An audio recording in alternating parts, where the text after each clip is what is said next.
오늘 오후 예배는 특별히 인도네시아 바탐 단기 선교팀 파송 예배로 드리게 되는데요. 또 지금까지 우리 모든 또 단기 선교의 과정을 또 지켜주시고 인도해 주신 우리 하나님께 감사와 찬양을 올려드립니다.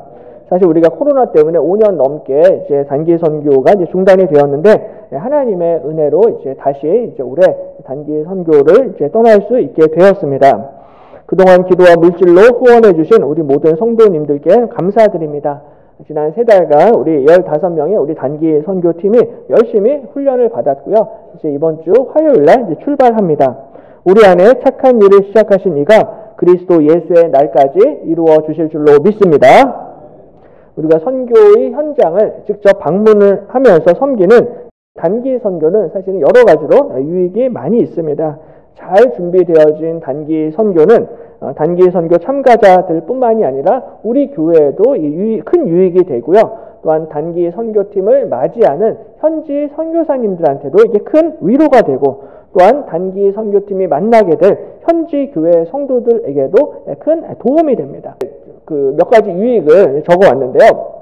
첫 번째, 우리 단기 선교팀에 이게 굉장히 큰 유익이 됩니다. 단기 선교에 참여하는 우리 모든 팀원들이 지금까지 이 단기 선교의 과정을 실제로 본인들이 직접 준비하고 또 훈련을 받으면서 본인 스스로들 15명 팀원들이 본인들이 영적으로 신앙적으로 한 단계 더 성장하고 성숙하게 됩니다. 3달간의 준비 과정을 통해서 그리고 현지에서의 경험들을 통해서 참가자들이 영적으로 크게 자랄 수 있는 소중한 기회가 됩니다. 특히 단기 선교를 통해서 우리 학생들과 청년들의 시야가 넓어지게 될 것입니다. 그동안에는 이제 하나님이 나만 사랑하시고 우리 교회만 사랑하시는 줄로 알았는데, 실제로 단기 선교의 이런 과정을 통하여서 하나님이 나만 사랑하는 게 아니구나, 하나님이 우리나라만 사랑하시는 것이 아니라 다른 민족도 사랑하시고 열방을 사랑하시고 열방을 품으시는 우리 하나님이시구나라는 것을 우리 단기 선교 참가자들이 경험을 하게 될 것입니다. 그래서 지금까지는 나만 생각하면서 나만 내 위주로 살아갔던 그런 인생에서 이제는 나를 넘어서는 그리스도인, 열방을 품는 그리스도인들로 잘 자라게 될 줄로 믿습니다.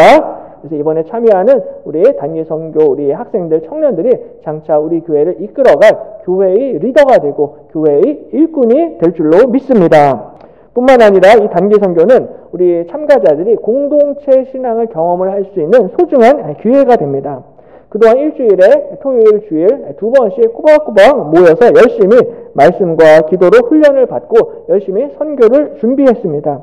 근데 이러한 함께 준비하는 과정을 통하여서 나 혼자 개인의 신앙이 아니라 공동체 신앙이 무엇인가라는 것을 우리 학생들과 청년들이 많이 배우셨을 것입니다. 그래서 이런 15명의 또 형들, 또 누나들, 또 동생들과 함께 공동체 신앙생활을 할 수 있다는 것은 사실은 돈 주고도 살 수 없는 굉장히 값진 경험이다라는 거예요. 바로 이것이 우리 단기 선교팀에 굉장히 큰 도움이 되고 유익이 될 것입니다. 두 번째로 이 단기 선교는 교회에 주는 유익이 있습니다. 단기 선교를 통하여서 교회는 선교적 교회로 든든히 세워지게 됩니다. 단기 선교를 통하여서 이제 교회 안에 선교에 대한 관심을 이제 불러일으키게 되고 우리 교회의 선교의 지경을 확장할 수가 있습니다. 그래서 직접 가는 사람들뿐만이 아니라 교회에 남아서 기도와 물질로 후원하며 파송하며 보내는 성도들에게도 이것이 굉장히 큰 유익이 됩니다. 비록 직접 가지는 않지만 보내는 선교사로서의 사명을 감당하면서 교회 전체가 이 선교에 참여하게 되는 굉장히 중요한 의미가 있습니다. 또한 단기 선교는 우리 선교사님과 또 교회와 끈끈한 네트워크를 형성하는데 굉장히 큰 도움이 됩니다. 선교사님들이 지난주에도 우리 지부티 선교사님 오셨지만은 직접 선교사님들이 교회를 방문을 해서 이제 선교 보고를 하는 것도 중요하지만 또 우리 교회 성도들이 직접 그 선교지 현장에 가서 방문해서 보고 또 듣고 경험을 해보면은 사실은 선교지에 대해서 훨씬 더 많이 우리가 이해를 할 수가 있고요. 또 선교사님과 그 선교지를 위해서 기도할 수가 있습니다. 이것은 우리 교회에도 굉장히 큰 유익이 되는 것이고 또 하나님 나라의 확장을 위해서 굉장히 소중한 기회가 된다는 것입니다. 세 번째 유익은 현지 선교사님들께 이게 또 큰 유익이 됩니다. 잘 준비된 단기 선교팀이 선교지에 가게 되면요, 현지에서 사역하시는 선교사님께 사실 굉장히 큰 위로와 힘이 됩니다. 선교사님들이 영적인 힘과 열정이 회복이 될 수 있는 기회가 될 수가 있습니다. 그동안은 이제 선교지에서 외롭게 혼자서 각계 전투하듯이 그렇게 사역을 하셨는데, 그 선교사님들이 단기 선교팀으로 말미암아 또 새로운 힘과 위로를 얻을 수가 있습니다. 그리고 혹시나 또 그동안 또 나태했던 마음, 또 느슨해진 마음이 있었다 하더라도 이 단기 선교팀과 선교사님이 함께 사역을 감당을 하면서 바로 선교사님들 본인이 맨 처음에 파송 받았을 때 그 초심, 그 첫 마음을 또 회복을 할 수 있게 됩니다. 뿐만 아니라 함께하는 동역자가 있다라는 사실, 나를 위해서 기도해주고 시간과 재정을 투자해서 이곳까지 와주는 성도들이 있다라는 그 사실이 선교사님들한테는 큰 용기가 되고 격려가 될 것입니다. 함께하는 시간만큼 자연스럽게 우리 선교사님들이 단기 선교 팀원들과 선교에 대한 비전을 함께 나눌 수가 있고, 기도 제목도 나누고 필요도 나누면서 함께 여러 가지 많은 것들을 공유할 수가 있습니다. 또한 선교사님이 혼자서 개인적으로 할 수 없었던 것들을 우리 단기 선교팀이 가게 되면은 또 굉장히 빠른 시간 안에 신속하게 일을 처리하고 도와드릴 수가 있는 이러한 장점과 유익이 있습니다. 또 한 가지, 이제 끝으로 현지 성도들에게도 이게 큰 유익이 됩니다. 우리가 단기 선교를 잘 준비하게 되면은 선교지 현지의 교회와 현지의 신앙 공동체에도 이것이 굉장히 큰 유익이 됩니다. 선교지의 성도들은 단기 선교팀이 보여주는 성숙한 신앙 인격, 그리고 겸손한 그런 섬김의 모습을 통하여서 바람직한 성도의 모습이 어떠한 것인가라는 것을 실제로 이제 본을 보면서 배울 수 있게 된다라는 거죠. 그래서 우리 학생들이 사실은 이것을 위해서 열심히 기도하며 준비했습니다. 사전에 우리 단기 선교팀 학생들한테 전부 다 이 기도 제목, 또 단기 선교를 준비하는 다짐, 이런 내용들을 미리 다 우리가 받았는데요. 제가 그 중에 이제 한 가지 우리 한 학생의 기도 제목을 잠시 적어왔습니다. 기도 제목을 제가 잠시 읽어드리면은, 바탐의 문화를 존중하고 바탐에서 선교 활동을 통해 하나님께 더 나아가고 싶습니다. 바탐의 역사와 문화를 배우고 싶습니다. 현지 사람들과 협력하며 공동체의 중요성을 알게 하시고 현지 문화에 겸손과 존중하는 마음을 주옵소서라는 이런 기도 제목을 낸 학생들이 있습니다. 우리 학생들이 중학생, 고등학생 어리다고 생각하지만 알 거 다 알고 있어요. 기도 제목만 봐도 얼마만큼 성숙했고 또 성장했는지를 우리가 알 수가 있습니다. 그러니까 가기 전부터 우리 현지 사람들, 현지 성도들한테 내가 겸손해야겠다, 내가 그들의 문화를 존중해야겠다라는 이러한 자세를 가지고 나아가게 된다는 것입니다. 그러면 우리 학생들의, 우리 단기 선교팀의 겸손한 모습을 보고서 또 현지 성도들이 당연히 은혜를 받고 또 도전을 받고 많이 배우게 된다라는 거예요. 이렇게 멀리 떨어진 대한민국 여수에서 자신들을 위해서 기도해주고 자신들에게 찾아와주고 필요를 채워주고 관계를 맺을 수 있는 이런 믿음의 형제 자매들이 있다라는 것이 그 현지 성도들에게는 굉장히 큰 위로가 된다는 것입니다. 이슬람 국가에서는 개종을 하면은 가족에게도 딸을 당하고 사회로부터 딸을 당하고 심지어는 가족들이 돌을 던져도 죽을 수 있는, 돌을 던져서 맞아 죽을 수도 있는 그러한 위협과 협박 가운데서 신앙생활을 해야만 하는 상황 가운데 있습니다. 그렇게 힘들고 어렵고 친구도 없고 막막한데 단기 선교팀이 가서 또 그들과 함께 교제하고 위로하고 서로 기도하게 되면은 그것이 그 현지 성도들에게는 큰 위로와 기쁨이 된다라는 것입니다. 이처럼 단기 선교는 여러 가지 많은 유익들이 있습니다. 그래서 이번 우리 인도네시아 단기 선교를 통하여서 바탐 현지에서도 풍성한 열매를 맺고 우리 교회에도 하나님께서 넘치는 은혜를 부어 주실 줄로 믿습니다. 그래서 이것은 우리 교회만 단기 선교를 감당을 하는 것이 아니라 전 세계의 대부분 많은 자립교회들이 열심히 지금 단기 선교 사역을 감당을 하고 있습니다. 많은 교회가 단기 선교에 힘을 쓰고 또 많은 시간과 또한 정성을 들이는 이유는 바로 이것이 주님의 명령이기 때문입니다. 유명한 말씀인데요. 오늘 본문의 8절입니다. 오직 성령이 너희에게 임하시면 너희가 권능을 받고 예루살렘과 온 유대와 사마리아와 땅끝까지 이르러 내 증인이 되리라 라고 예수님이 말씀하십니다. 예수님께서는 제자들을 향하여서 너희가 내 증인이 될 것이다 라고 말씀하십니다. 바로 너희들이 예수님의 죽으심과 예수님의 부활을 목격한 이것을 증언할 수 있는 증인이 된다라는 것입니다. 이것이 비단 예수님의 12 제자들뿐만이 아니라 오늘 우리 한 사람 한 사람을 향한 하나님의 부르심인 줄로 믿습니다. 제자들뿐만이 아니라 정말로 우리 가정과 우리 학교와 우리 직장에서 또한 인도네시아에서 예수님의 증인의 사명을 감당을 해야 한다라는 것입니다. 예수님이 이제 부활하시고 승천을 하셨는데요. 승천하실 때 제자들이 예수님이 하늘로 올라가시니까는 하늘을 자세하게 쳐다봅니다. 그때 그 옆에 천사 둘이 이렇게 이야기합니다. 10절에 보시면은 올라가실 때 제자들이 자세히 하늘을 쳐다보고 있는데 흰 옷 입은 두 사람이 그들 곁에 서서 이르되 갈릴리 사람들아 어찌하여 서서 하늘을 쳐다보느냐 너희 가운데서 하늘로 올려지신 이 예수는 하늘로 가심을 본 그대로 오시리라 하였느니라 라고 말씀합니다. 그러니까 하늘로 승천하신 그 예수님이 그냥 너희들 본 그대로 다시 이 땅에 오신다라는 것입니다. 그러면서 어찌하여 서서 지금 하늘만 쳐다보고 있느냐라고 천사들이 그렇게 이야기합니다. 이 대목을 보고서는 존 스토트 목사님은 이렇게 주석을 하고 있습니다. 제자들이 땅끝까지 가라는 명령을 받고 나서도 하늘을 쳐다보고 있었던 것은 크게 모순된 일이었다. 그들을 부르신 목적은 점성가가 되라는 것이 아니라 증인이 되라는 것이었다. 계속해서 하늘만 쳐다보고 있으니까는 하늘을 보면서 천체를 관측하는 점성가나 천문학자가 되라고 제자들을 부른 게 아니다라는 것입니다. 그게 아니라 이제는 예수님의 증인이 되어서 땅끝까지 가라는 이러한 사명에 순종을 해야 한다라는 거예요. 예수님의 승천하신 하늘만 넉넉히 쳐다본다라고 해서 거기서 떡이 나오고 밥이 나오는 것이 아니라 이제는 예수님이 다시 오심을 준비해야 한다라는 것입니다. 하늘로 올라가신 것처럼 그대로 예수님이 다시 이 땅 가운데 내려오실 것입니다. 그러므로 예수님이 다시 오실 때까지 예수님의 증인된 사명을 감당하라는 것이죠. 마치 제자들이 예수님과 함께 변화산에 올라갔을 때 너무 좋아서 여기가 좋사오니 거기서 아예 초막을 짓고 살고자 했던 것처럼 그냥 거기에 머물러 있는 것이 아니라 이제는 산에 내려와서 영혼 구원의 사명을 감당해야 한다라는 것입니다. 증인의 사명을 감당해야 한다라는 거예요.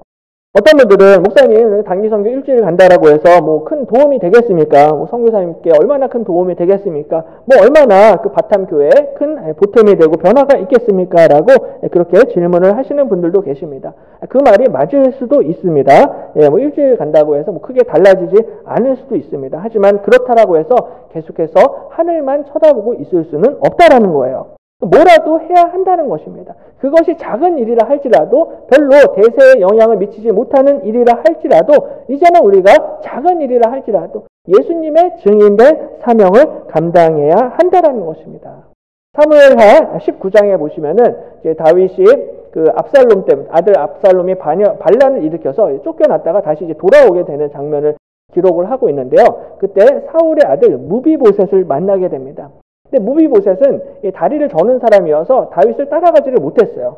그러면서 이제 다윗이 어찌된 일이냐라고 이렇게 물으니까는 무비보셋이 제가 다리를 절기 때문에 따라가고 싶어도 따라가지를 못했습니다. 오히려 그 제 종 시바가 저를 배신하고 모함했습니다라고 그렇게 이야기합니다. 그러면서 무비보셋이 다윗을 기다리면서 그가 아무것도 하지 않은 것이 아니었습니다. 무비보셋은 다윗을 기다리며 수염을 깎지 않았고요. 옷을 빨지 않고 그대로 다윗을 기다렸습니다.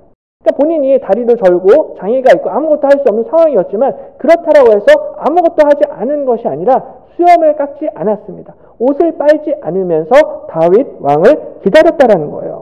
그러므로 작은 일이라도 우리가 찾아서 감당을 해야 한다라는 것입니다. 아무 일도 하지 않으면 아무 일도 일어나지가 않는다라는 거예요.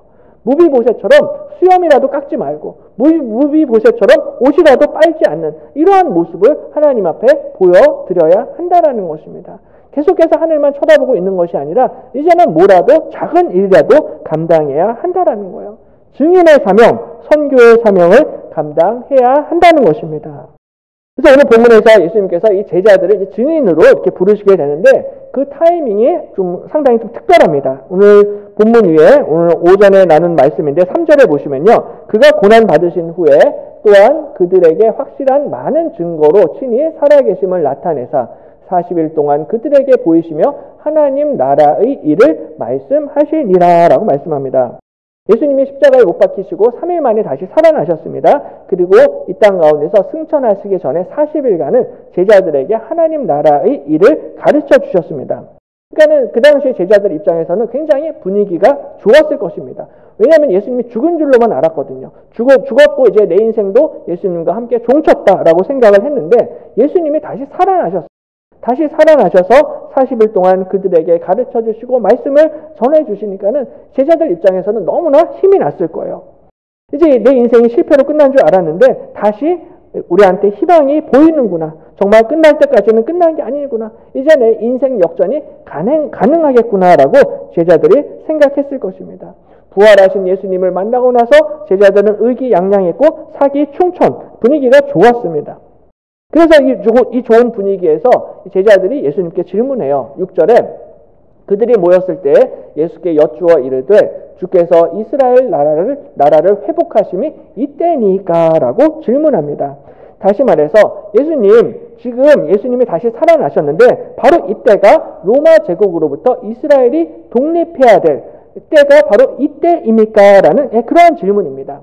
다시 말해서 예수님 지금 보니까는 분위기가 좋습니다. 예수님 바로 지금 돈도 많이 모으시고 사람과 세력과 군대를 일으키셔서 이제는 로마 제국을 물리치시고 이제 혁명을 일으키셔야 됩니다라고 그렇게 제자들이 이야기하는 것입니다.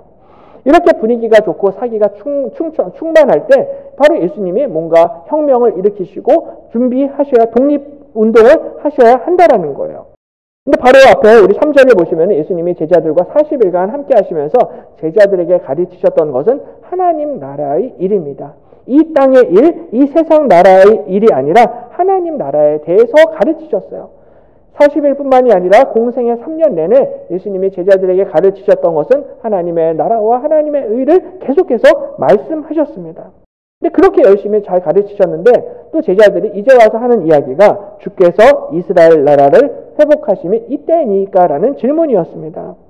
예수님의 죽으심과 예수님의 부활을 다 목격해 놓고선 이제 와서 또다시 이 세상의 나라, 이 땅의 나라, 이스라엘 나라를 바라보며 여전히 그 나라만 생각하는 그 나라에만 관심을 가지고 있다라는 것이죠. 제자들뿐만이 아니라 사실 우리도 교회에서 하나님의 나라에 관한 말씀을 듣고 은혜를 많이 받는데요. 근데 시간이 지나면은 또다시 이 세상 것들이 우리 눈에 들어오게 된다라는 것입니다. 세상 것들이 우리 눈에 들어오고 또 말씀을 잊어버리게 돼요. 하나님의 나라의 일을 까먹습니다. 그러다 보면 또다시 이 땅의 것들을 구하게 되고 이 땅의 것들에 매달리게 된다라는 거예요. 하나님의 나라가 아니라 이스라엘 나라를 구하게 된다라는 것입니다. 물론 이 세상의 것들도 필요합니다. 돈도 필요하고 건강도 필요하고 또 시험도 잘 봐야 되고 대학도 들어가야 되고 결혼도 해야 되고 해야 될 것이 많이 있습니다. 근데 문제는 정작 이런 것들 때문에 하나님의 나라와 하나님의 의에 대해서는 점점 관심이 없어질 수 있다는 거예요. 그래서 오늘 제자들도 예수님이 40일 동안 하나님 나라의 일을 말씀하셨지만 이 제자들이 또다시 예수님께 엉뚱한 질문을 하고 있는 것입니다. 주께서 이스라엘 나라를 회복하심이 이때입니까? 이스라엘의 독립전쟁은 언제 시작이 될 것입니까? 라는 질문입니다. 우리도 예수님, 제가 시험에 합격할 때가 이때입니까? 제가 올해 안에 취직이 될 수 있겠습니까? 올해 안에 결혼할 수 있겠습니까? 아니면 내년까지 또 기다려야 됩니까? 라고 우리도 예수님께 질문하고 있습니다. 항상 또 많은 사람들의 질문이 언제 되는 것입니까? 라는 그 언제라는 때와 시기에 관심을 가질 때가 많습니다. 왜냐하면 우리에게 조급한 마음이 있기 때문에 그래요. 우리는 보통 사람들이 참고 인내하고 기다리는 것을 사실은 별로 좋아하지 않습니다. 기다리면서 기도해야 되는데 싫어요. 기다리는 것도 싫고 기도하는 것도 싫으니까 그냥 빨리빨리 좀 응답받고 잘 됐으면 하는 그러한 생각들을 가지고 있습니다. 그래서 예수님이 7절에 이렇게 말씀하세요.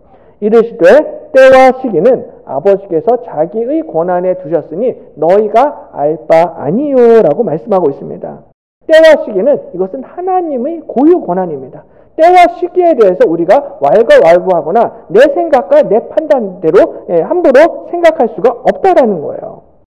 때와 시기에 대해서는 우리의 알 바도 아니고 우리가 집착해야 할 부분도 아니다라는 것입니다. 그럼에도 불구하고 많은 사람들이 이 하나님의 고유 권한에 속한 것을 감히 넘보고 있습니다. 지나치게 관심을 많이 갖고 있어요.